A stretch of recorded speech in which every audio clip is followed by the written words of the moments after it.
In the last podcast, we spoke with biochemistry wizard Doris Lowe and delved deep into what's actually happening in the COVID-19 related acute respiratory distress and why there is impeccable logic to put vitamin C as ascorbic acid in the center of a treatment strategy. Now, in this podcast, I'm talking with the world's leading expert in vitamin C studies, Professor Harri Hemla from the Department of Public Health at the University of Helsinki, to establish exactly what has already been shown in studies relating to vitamin C, because he is the king of the evidence base and has been on the case for the past 40 years. No one knows the science of vitamin C studies better than him. Welcome, Professor Harri Hemla. Thank you very much.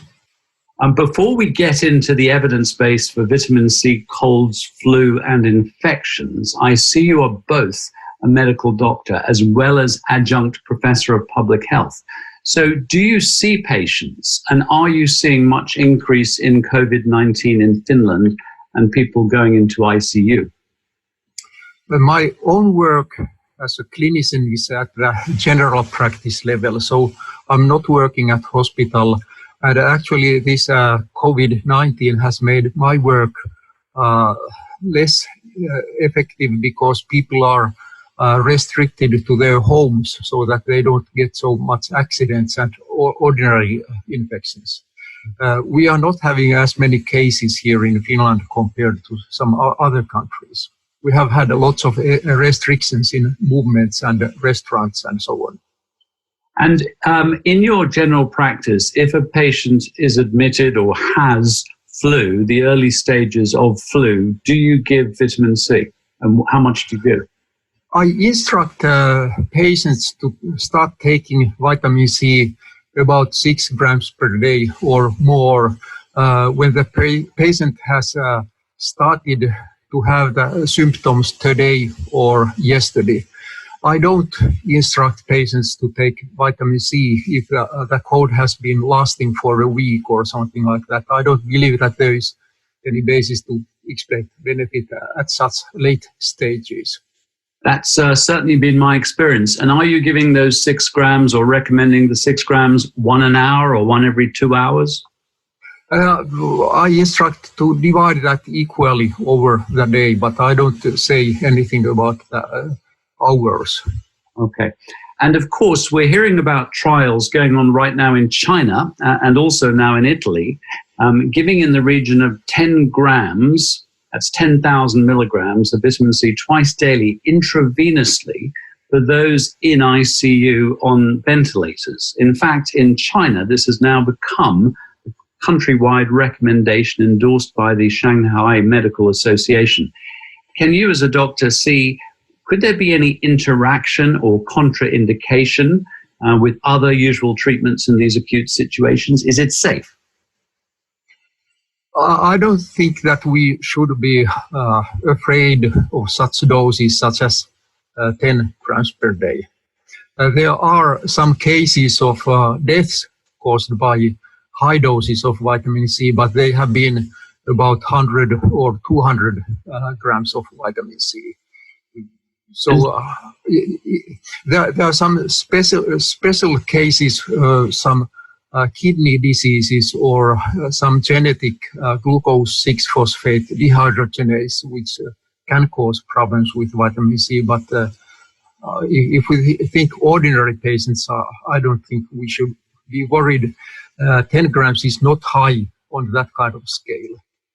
And is it possible that this treatment might lead to less need for some of the heavy-duty medications, which do have some adverse effects?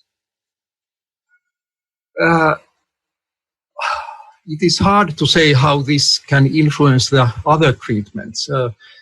I mean that we have, of course, different rationales for treatments. For example, if a patient has pneumonia and antibiotics, I don't see that vitamin C has any influence on the need for antibiotics. Mm-hmm. Okay, so the two can go side by side, no problem. Yeah. Okay, so Getting back to really your area of expertise, when I search on your name and vitamin C in the medical literature, I find 76 papers since 1984. When did you first get interested in vitamin C, and what was it that got you so interested in this molecule? That was trying to put the long story short. That was one television program in Finnish television. I think it was late 1970s or early 80s. And there was Linus Pauling, Nobel Prize winner, who was speaking for vitamin C. And he had names and years and effects of vitamin C for treating the common cold. So he was very convincing. After some weeks later, there was a program about the common cold, and then there was a professor of virology who had taken a bottle of vitamin C with him, and he said that this is just garbage, junk. It doesn't have any effect on the common cold.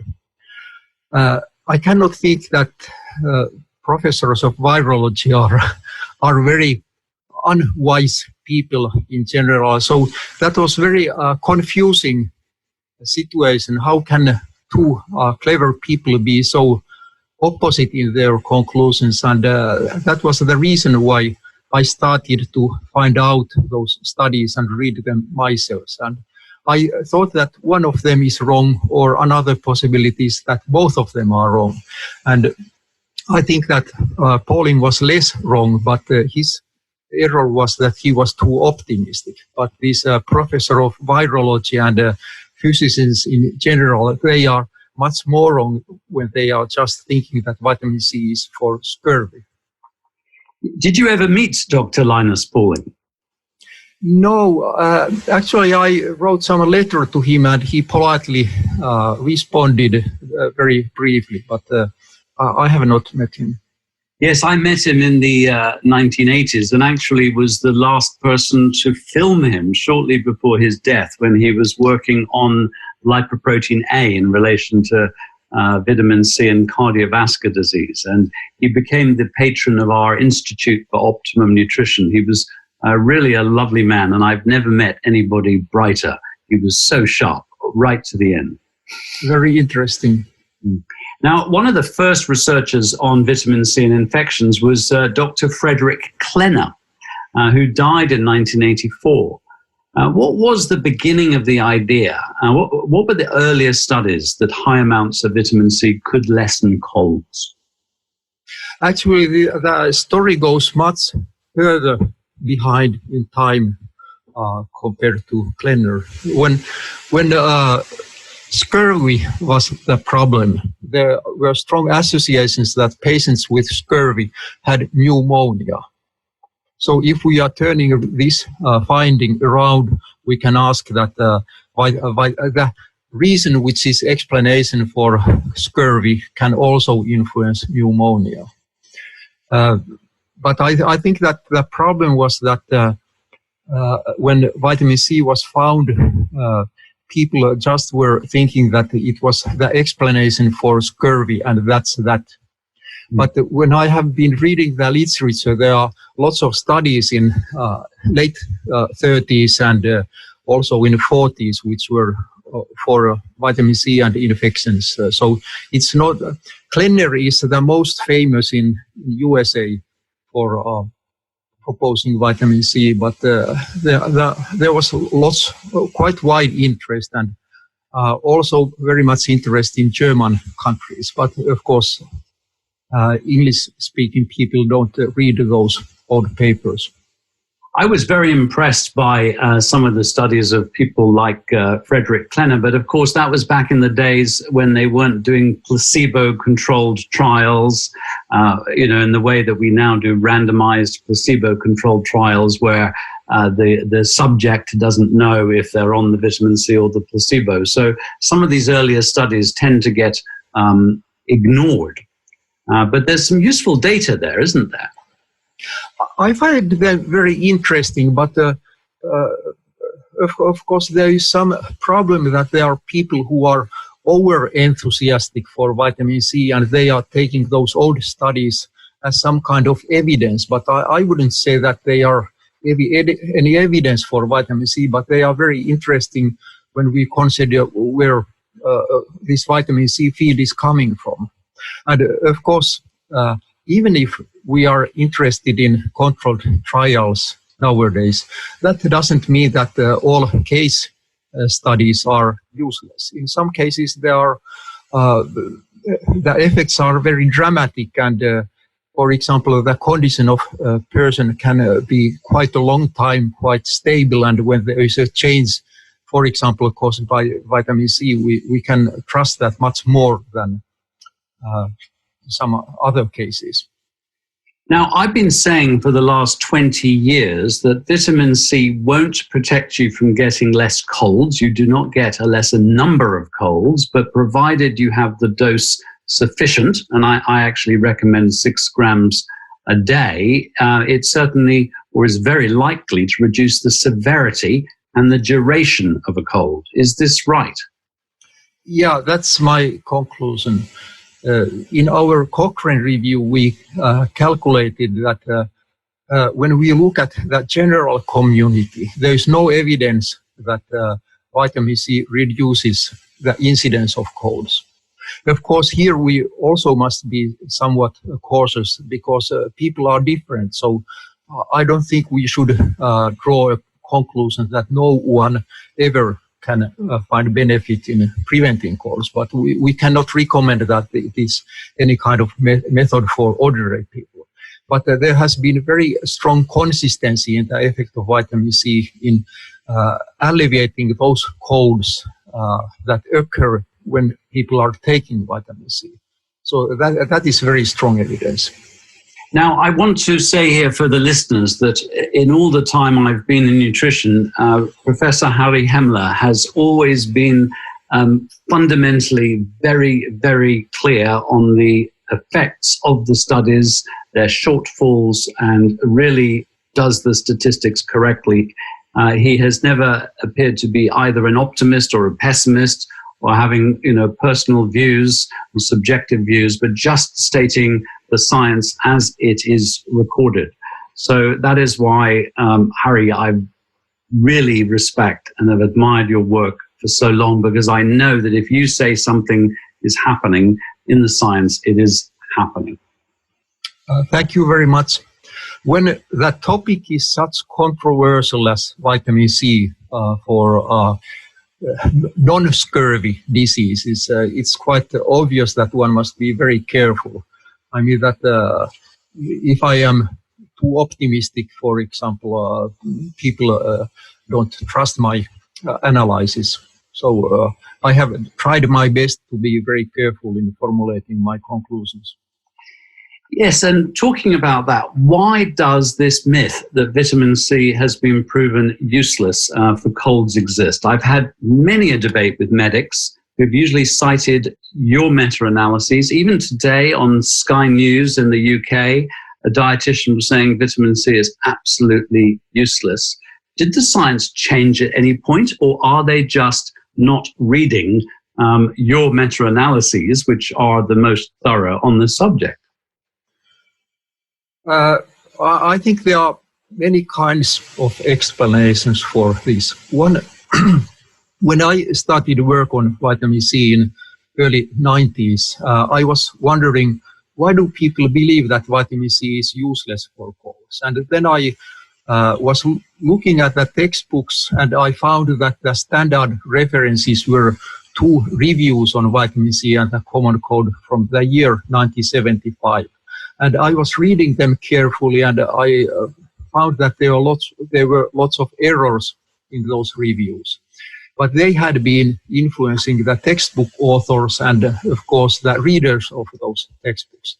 I wrote 2 papers where I showed those errors, and I thought that people might become interested in vitamin C when I had shown that they shouldn't trust on those reviews. But I was surprised to find out that no one was any more interested. And when I wrote this Cochrane review, I thought that it could change the opinion of many people, because I was able to show that there was strong evidence that vitamin C makes colds shorter and alleviates them. But it seems that many people are just taking that part of my review where I am saying that vitamin C is not reducing the incidence of colds. So it seems that they are not properly reading. They are just taking some parts which are consistent with their own beliefs. By the way, the Cochrane review process, the Cochrane collaboration, is an attempt to find a way to really properly look at all studies, review all studies, combine the data, pull the data. And Professor Harri Hemla did a Cochrane review, which was updated in 2013. Now, I remember at that time being interviewed by the BBC, and they asked me the question about vitamin C and colds. And I said, while you won't get a lesser number of colds if you take vitamin C at the appropriate dose, you will get shorter colds and the colds will be less severe. And they said, well, that's very good, but could you please leave out the last two parts and just say the first part? And we had about 5 or 6 takes, but I wouldn't let them do that because it just wasn't accurate. And of course, when you think about it, all the cold remedies that are being sold, Lemsip and everything else, they're all about, making you feel better during the cold. And if a cold is both shorter and less severe, I mean, it may not be a cure for the common cold in the sense that, you still have a cold, but obviously you are feeling better. So going a little bit closer, in terms of severity and in relation to dosage, what can we now conclude from all the studies?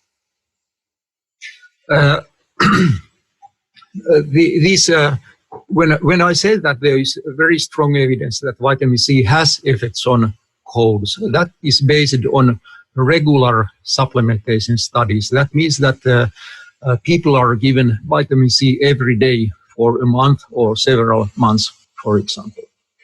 But here we, of course, need to ask whether it is worthwhile to take every day 3 or 6 grams, as you are proposing, in order to shorten those colds that occur when one is taking the supplement. And it seems much more reasonable that people take vitamin C therapeutically, so that when the symptoms are starting, then they are taking large doses.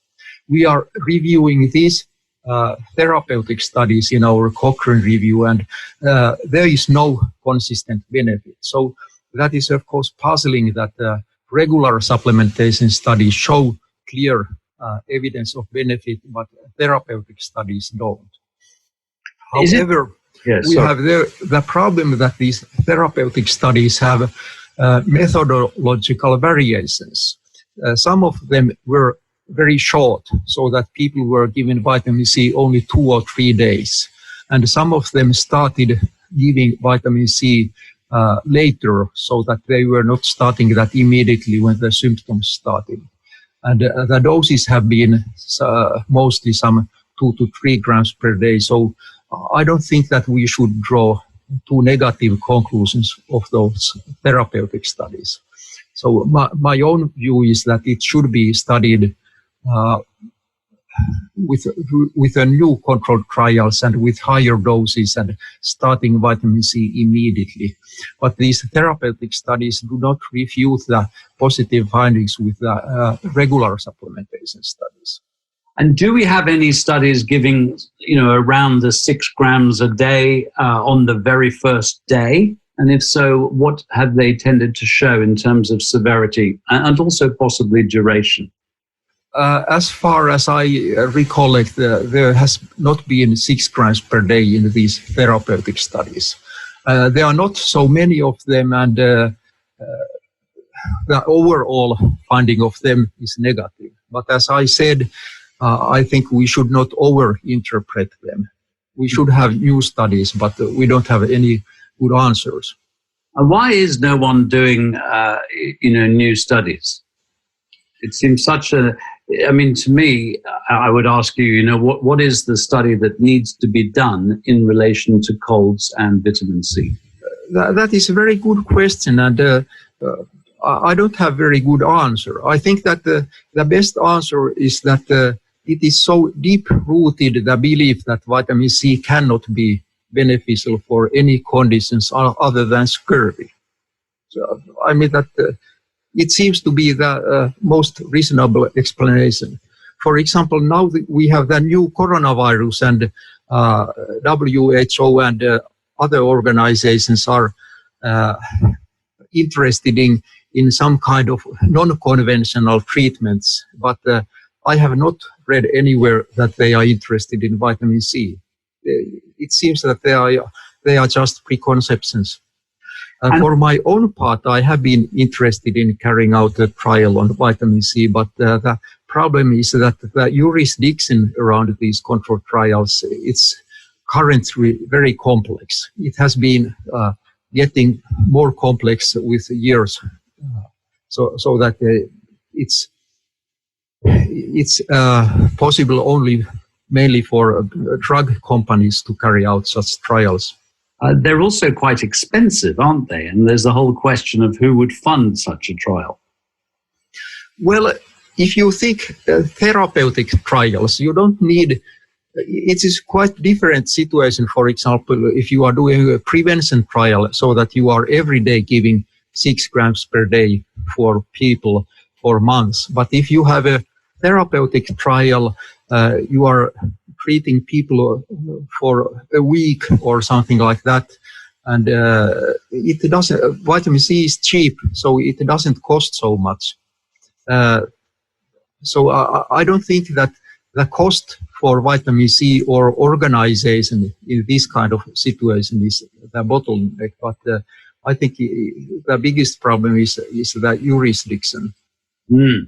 And quoting your word in quite a few of your papers, you say that the Anderson studies were particularly interesting. Could you perhaps refer to the Anderson studies? Terence Anderson was professor of statistics at the University of Toronto in early 1970s. And another professor, Beaton, had criticized Pauling's book about vitamin C and the common cold, and it seems that this Anderson and Beaton decided together that if they don't trust those old studies, why don't they carry out a new study by themselves? And they had the reasoning that they are disproving Pauling's hypothesis that vitamin C is a beneficial cause. And when they carried out with the large study, they found that vitamin C was actually beneficial. And then they carried out a second trial where they were too ambitious. They had too many. They have totally 8 study groups, and that makes the study too complex. So the findings of the second study, they are not as clear as the first study. But they had a vitamin C still available, and they made a third study, which was a therapeutic study, and there they found therapeutic benefit of vitamin C. But of these 3 studies, the first one is the most interesting because there were several subgroups, and they could analyze how the effect of vitamin C may vary between people. And did they find a dose effect? They had a fixed dose, so they couldn't compare that. But for example, as far as I remember, vitamin C was more effective for adults who had contact with children, and there were some other interesting, which is very interesting because we know that children are the source for viruses. In children, common colds are much more common compared to adults. I'm just actually reading something I wrote linked to one of your studies, which says in 2 studies giving placebo, 3 to 4 grams versus 6 to 8 grams, on the first day, the duration of colds was 10% shorter with 3 to 4 grams and 20% shorter with 6 to 8 grams on the first day. In those taking 8 grams on the first day, 46% had symptoms that only lasted for 1 day. Were those the Anderson papers? There are 2 studies which have compared different doses. The second Anderson paper compared 8 grams and 4 grams. The first Anderson study, they had a regular dose, 1 gram per day, and then they increased that by 3 grams when a person had a cold. The second Anderson study had these 4 grams and 8 grams only on the first day of the cold, and the 8 grams was significantly better compared to the 4 grams. Then there is another study which compared 2 doses, so that they compared randomized groups. And in that study, that was by Karlovsky in 1975, and in that study, 6 grams was more beneficial compared to 3 grams. We should not over-interpret these findings, as I have emphasized earlier. Both of these found that the higher dose was better, but the evidence is not so conclusive that we should take this as some kind of final evidence that in all contexts, 6 and 8 grams are better. But when we are looking at these doses and the effects, we can also ask, what about 10 grams or 15 grams or 20 grams? When there is such dose response as we find in these 2 studies, it is quite obvious that the therapeutic studies should use doses that are higher than 10 grams. Yeah, I mean, what I personally do when I get the first sign of cold or flu symptoms is I take 1 gram an hour, and I just do that until I have no more symptoms. And I found in almost every case, I will become symptom-free within 48 hours, usually 24 hours. I think that is quite reasonable, and I think it is worthwhile using that kind of approach, but it is very difficult to make any kind of official recommendation about that kind of approach when there is no direct controlled trial evidence. And if you were designing a trial to answer this kind of question, what would you do? What dose would you use? How frequent? What would be the main design that you're thinking of? Well, it is actually quite close to what you described, so that when a person starts to have sore throat or nose running, he or she should start take regular vitamin C, for example, 1 gram per every hour. The main problem of vitamin C is that if we are taking too much of it, then our bowels gets loose. We can get diarrhea. Mm-hmm. That is not dangerous, but of course, if one starts to have such a feeling, one can make the delay between vitamin C doses longer. I think that would be the kind of study I would like to do. Now, and that bowel tolerance, I mean, often this is Cathcart, Dr. Cathcart, Robert Cathcart. He spoke about that in many different situations, but particularly in treating infections, to go up to the level that gives you that loose bowels diarrhea and then down some, because obviously you don't want to be doing that. Now, I just want to ask you one question, which has slightly puzzled me. I remember seeing a study by Gorton and Jarvis, I'm sure you know it, in 1999.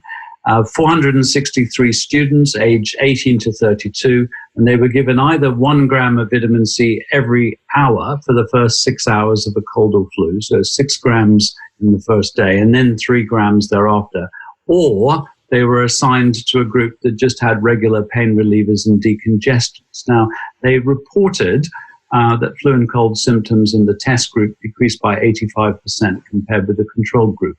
But I don't think I may be wrong here, I don't think you used that study in your in your analyses. Is there a reason for that? If I am not incorrect, they were carrying one of those studies on one winter and another on another winter. So, some of those studies have been very confusing because when we have such kind of disease as the common cold, we have different viruses each year, and we have also variation between different areas. That means geography. There are some studies, I don't remember, 2 or something like that, which have been giving vitamin C one winter and using control group for another winter, and we simply can't draw any conclusions from those studies. As far as I remember, it is possible that this Jarvis study is one of those. Okay, well, that certainly makes sense. Now, while we know that taking a gram of vitamin C every day for 365 days of the year is not really warranted from the point of view of colds and flu, I want to stress here that there's very good evidence that it has benefits in other areas such as cardiovascular disease. But if a person gets 2 colds a year that maybe lasts for 5 days, should you really be taking medicine for 365 days a year? However, here we are right in the middle of a pandemic, COVID-19. Do you think people should be taking vitamin C right now, even if they do not have symptoms? Is there any advantage in doing that? My view is that it surely makes much sense. I mean that if we think of those ordinary colds when people have a nose running, and if that is a little bit shorter, that really doesn't matter. But when we have this kind of more severe virus, such as this new coronavirus, I think it is absolutely reasonable that a person takes vitamin C every day. Even if the benefit is limited, that is the best we can do. Of course, we have these classical approaches that we are washing our hands and so on. But if we think of this kind of approach that vitamin C does have effects on respiratory viruses, why not take use of that kind of approach? And we don't know whether vitamin C specifically has effects on the coronavirus, but if we think of this group of the common cold, it is caused by numerous viruses, and we cannot assume that there is some single virus on which vitamin C is effective. And are you taking vitamin C every day? And if so, how much? Just out of interest. This winter, I'm taking everyday vitamin C, maybe some 1 to 2 grams per day. That is not constant. That varies a little bit about my feelings. That's exactly what I do. I take 2 grams a day. I've seen people knee jerk and go, and taking a lot more. And I say, don't bother. Take 2 grams a day, but make sure you've got a good supply, because if you do get symptoms, take a gram an hour is my recommendation. When we are looking at the response of blood vitamin C level compared to the dose, that gets to saturation at about 0.5 gram to 1 gram doses. So vitamin C is so cheap that it really doesn't matter if one is taking 1 gram or 2 grams, but I don't think there is any justification to go to doses that are higher.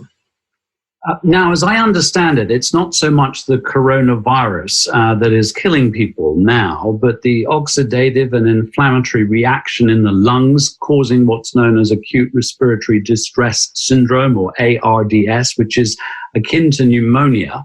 And this is resulting in the need for the patient to be put into intensive care unit, ICU, on mechanical ventilation. Now, while we don't have studies yet on COVID-19, as such, we do have studies on vitamin C and ARDS and pneumonia and time spent in ICU and time spent on mechanical ventilators. What is the evidence to date regarding these? There are two controlled trials on vitamin C and pneumonia. One was actually in the United Kingdom. They were giving 0.2 grams of vitamin C to older patients who were taken to hospital for pneumonia, and they found benefit. And it's quite interesting that the dose was such low in that study. Then there is a Russian study which is very poorly described, but there they found benefit of vitamin C for pneumonia. I wouldn't put very much weight on these two studies.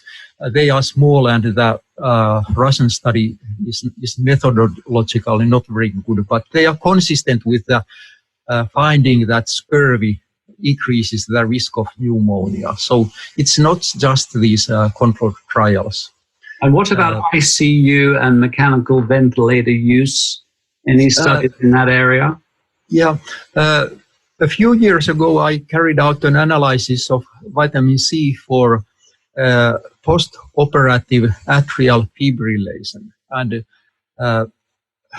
there had been some studies, and I thought that it is reasonable to carry out a formal, thorough meta-analysis. And in that analysis, I found that vitamin C made ICU stay shorter, and it also made hospital stay shorter. But I didn't continue that further on that context. But 1 year ago, I published a paper where I was formally analyzing all studies that had been analyzing ICU stay for vitamin C effect, and there was a very strong effect that on average vitamin C made ICU stay 8% shorter. Of course, that is not very dramatic. It is quite same size actually that what is the effect of vitamin C on the duration of colds in adults. It's also 8%. But of course, if we think of the context and the expenses of ICU stay, that can have very much importance.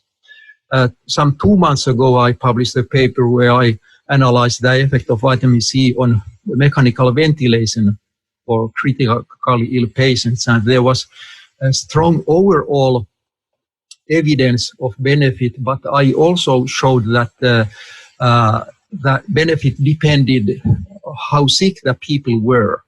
So many of these ventilation studies used patients where people had been going to routine cardiac surgery, and they were for a short time in mechanical ventilation, and there was no evidence of benefit from vitamin C. But then there were other studies which used mechanical ventilation for 100 hours or longer, and there was very strong evidence of benefit. So it seems that when we have more severe disease, there is more oxidative stress in the body, and in such conditions we get much benefit of vitamin C, but not in the mild cases. For example, when ICU is used just for checking that a person is fine after a routine operation. So, I mean, the whole purpose of all of this science is to guide clinicians. And right now we have people who are staying in ICU for many days and also on mechanical ventilators, and quite a large percentage, maybe half, in those chronic situations are not surviving. Is the science really telling us now that we should, in ICU, in hospitals, in people on mechanical ventilation, be giving vitamin C now? Well, I would ask that question around, so that why not? Mm-hmm. I mean that if we consider that the vitamin C is very cheap, and in the doses which we are discussing here, it is safe, so that those harms which have been reported, they have been coming from some 100 grams or something like that, but the doses between some 5 to 10 grams per day, they are safe. So I would turn the question around, that why are people not patients are not given vitamin C. But of course, we must we can think this context also from the side of the medicine, so that if there is some unconventional treatment, physicians are not quite willing to take that kind of treatments when there is no direct evidence that vitamin C is beneficial for ICU treatment of those corona patients. But we can, of course, use the argument that it is beneficial for non-specific ICU treatments and non-specific mechanical ventilation. Yes, I mean, I've been advising people whose relatives are going into hospital in a pretty serious condition to take in and have them take at least 6 grams a day, ideally a gram an hour. But of course, once you're into mechanical ventilators, it's going to need intravenous. It's, because of the ventilator. Yeah, that is, of course, the problem that when a person is at home and I am having a common cold, it is my own decision what I am doing. And if I want to take 10 grams of vitamin C every day for my own cold, that's my own decision. But when it's at hospital and in particular in ICU with mechanical ventilation, you are not making your own decisions. Now, turning away from vitamin C, I know you've published a meta-analysis on zinc lozenges and colds. What did you find in that study of studies? I have 5 to 6 meta-analyses on zinc lozenges and the common cold, and they have different approaches. 2 of them were analyzing zinc acetate lozenges, and I showed that zinc lozenges increases recovery rate from the cold threefold. And threefold. What do you mean by threefold? That means that when we are looking how many people are being recovered on some day 4 or day 5, it is 3 times higher in the zinc lozenge group. Well, that's quite a big effect. But that does not turn around so that we could say that colds are getting 70% shorter, because there is a delay before the effect is starting. So if we look at the duration of colds, it is getting some 30% shorter in the zinc lozenge groups. There are totally 8 studies with zinc lozenges which have found significant benefit. There are some studies which have not found benefit, but there are explanations for most of those negative studies. The zinc doses have been low, and in some cases they have been using zinc citrate, zinc lozenges with citric acid. And the problem with citric acid is that it is binding zinc so effectively that zinc is not being released in the oral region. So there are negative studies, but we have explanations for essentially all of them. So the evidence is very strong that zinc lozenges are effective for treating cold. If we are thinking of this new coronavirus, I think that we don't have any reason to assume that the zinc has no effects on the coronavirus, but the zinc is not, I don't believe that it has relevance in the hospital stage. I think it may be more relevant in the early stages. But the problem with the zinc lozenges is that there are not many good lozenges on the market. Many of the lozenges that are on market, they have citric acid, or the doses of zinc are very low. So there is very strong evidence for the concept that zinc is good, but it's not very easy to take benefit of this finding by going to a shop and trying to find lozenges. Now, last year you published an actual study, not a study of studies, but what I thought was a very well-designed study on zinc lozenges. What prompted you to do this study? Is this a move into clinical research? And what were your results?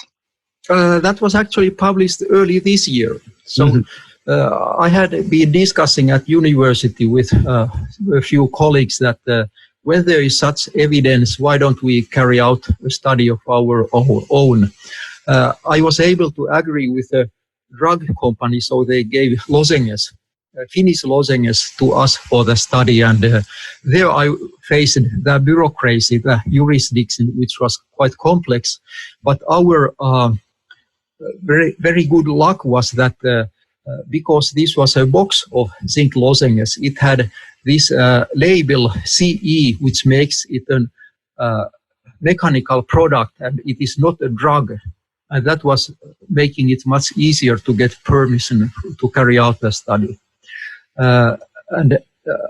Unfortunately, we didn't find benefit of zinc in that study, and we have some potential explanations, and one is dose was a little bit low, and the duration was 5 days, whereas it has been up to 2 weeks in some earlier studies. And so I don't think that this study refutes those 8 studies which have been positive, but of course our own study illustrates the problem that the lozenges that are on the market, they are not necessarily beneficial. But then there was one very interesting finding in our study. So we had a 5-day treatment, and there was no difference between placebo and zinc group during the 5 days.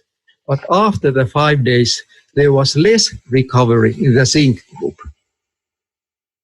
That was quite puzzling, but then I realized that it is quite possible the rebound effect, which is known in pharmacology, so that if you are stopping a treatment, then you can get harm. So it seems that this was a visualization of the effect of zinc, but it was in the opposite direction when the zinc treatment was stopped. How very puzzling. And you mentioned the form. So are you saying, is any form of zinc okay except the zinc citrate? What do you think is the best form to be using? This is, by the way, specifically in lozenges. So you're looking at a release in the mouth. This is not really about, as with vitamin C, getting it into your bloodstream. That may not be the only mechanism of effect. The studies that have found positive effects, they have been using zinc acetate and zinc gluconate. And as far as I have been analyzing, there is no evidence that there is a difference in the effect of those kinds of lozenges. But the evidence is stronger for zinc acetate. Now, there are other nutrients that have been shown to have effects in relation to colds. Are there any that you're interested in, possibly for further exploration? One that comes to mind is black elderberry. That seems to have quite a few good studies, even on flu, and certainly some very good mechanistic studies suggesting an effect. My hands have been so full with vitamin C and zinc, so I have not had the time to look at any other topics. I believe that there are interesting other topics also. As far as I have been taking quite superficial look at echinacea, there seems to be evidence that it is also beneficial.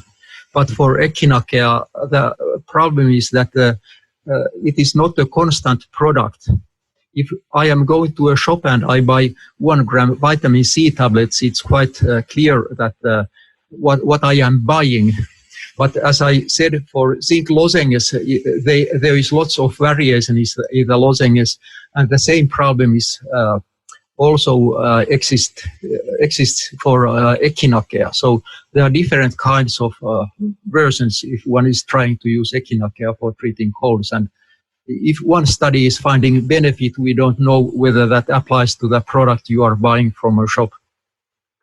Now, we have to start winding up. I know you have a busy day. I know you have to also do your clinical work and see patients. But you've spent 40 years. I mean, I really admire your tenacity, because you've spent 40 years very, very thoroughly analyzing the science, publishing papers, so many papers. And I've seen some of the letters that you've written to the medical journals. It does seem still, certainly here in the UK, that this evidence is being largely ignored. There just seems to be a knee-jerk reaction in the media and in the medical profession that says vitamin C does absolutely nothing.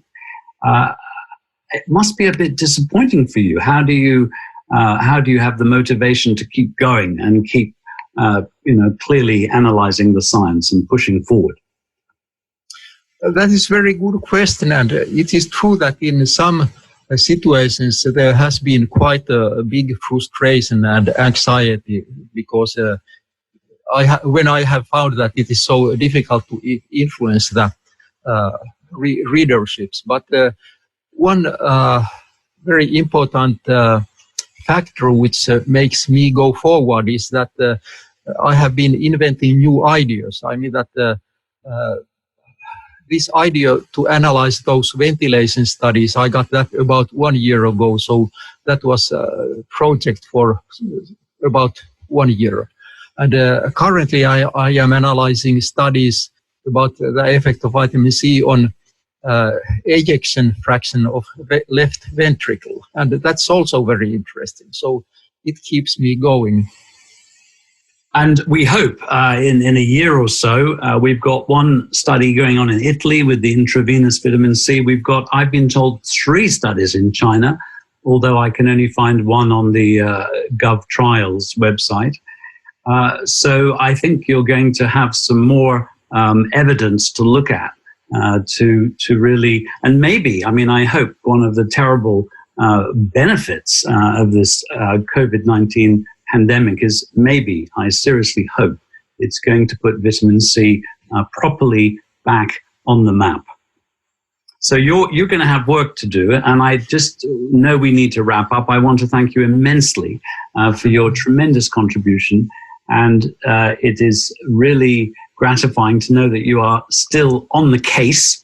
And I will cite and refer and share your studies with as many people as possible. Professor Harri Hemilä from the University of Helsinki, thank you very, very much for sharing your wisdom and your time. Thank you very much for this interview. I'm very excited to let you know that Flu Fighters, my book on how to win the Cold War by boosting your natural immunity with non-toxic nutrients, is now out, both in paperback and also in Kindle and audio. The book explains how viruses work and where are their weaknesses, why animals that make vitamin C rarely succumb to flu or cancer, the truth about vitamin C and how to use it when you're infected, how black elderberry blocks viral replication, why vitamin D levels crash in winter to make us more susceptible, and other critical immune support nutrients from selenium to zinc, and also how intravenous vitamin C saves lives in those with respiratory distress. And next week in my podcast, I'm going to be talking to doctors around the world, from Australia to South Africa to America, who are saving lives with high dose and intravenous vitamin C. If you'd like to know what's happening in the front line in ICUs, tune in next week for my podcast.